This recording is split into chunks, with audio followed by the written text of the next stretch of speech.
or perhaps even a light squat day, you might see box. Let's talk briefly about box squats, what they are and why you might want to use them. First of all, what is a box squat? A box squat is a squat wherein you descend, pause with your rear end on a box or a stack of bumper plates or something similarly sturdy, and then drive back up again. A couple notes on the execution. The descent is that of a normal squat, so hips back, chest down, knees out, but you're going to heavily focus on really reaching back with your hips as you descend.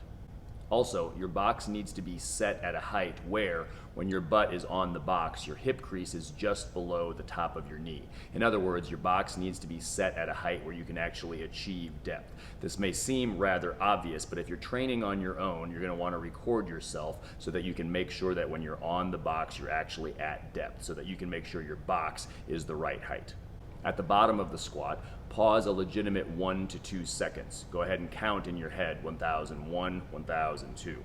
Remember that one of the purposes of a box squat is to eliminate the stretch reflex. So if you just go down to the box, touch it very briefly, and then pop right back up again, we're eliminating the purpose. We're defeating the purpose of the squat. So if you find that you count fast, and you're probably going to want to record yourself again to see if you do, then you may actually have to count to 4 or 5 in your head, and it'll probably be about right.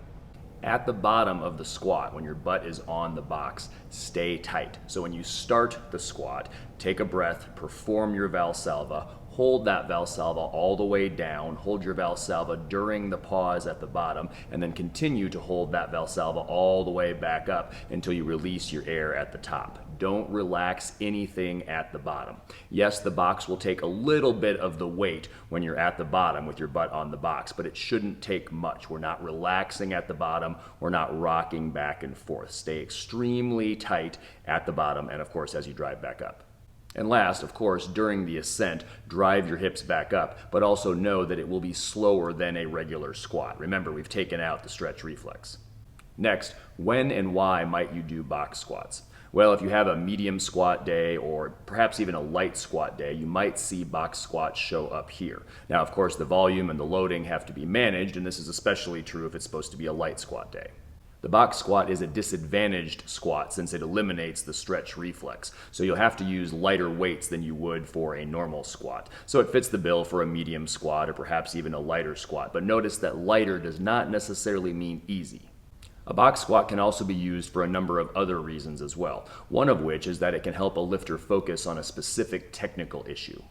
For example, if Jim Bob struggles to reach backward with his hips as he initiates his descent and therefore tends to squat with a rather vertical back angle, a rather upright torso. A box squat can help with this. Since it gives a target for his hips, it gives him something to focus on reaching back with. So it can help him reach back with his hips, with his butt, and therefore point his chest at the floor. Box squats can also be used to help with achieving depth. So let's suppose that Jim Bob is just starting off and he's not strong enough to get down to depth in the squat and successfully stand back up again. Well, instead we can create a box that is higher than normal. It's going to be an above parallel squat, but we can create it, we can set it up so that it's at a height where he can squat down, touch his butt to the box, and then stand back up again. And that's his first workout.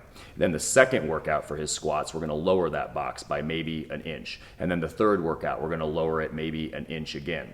And we can keep doing this until Jim Bob is actually squatting to depth, at which point we're going to remove the box. So you're going to need, in this case, a system of boxes that are adjustable. So a box plus some rubber mats or a stack of bumper plates where you can take out bumper plates. Something like that works pretty well.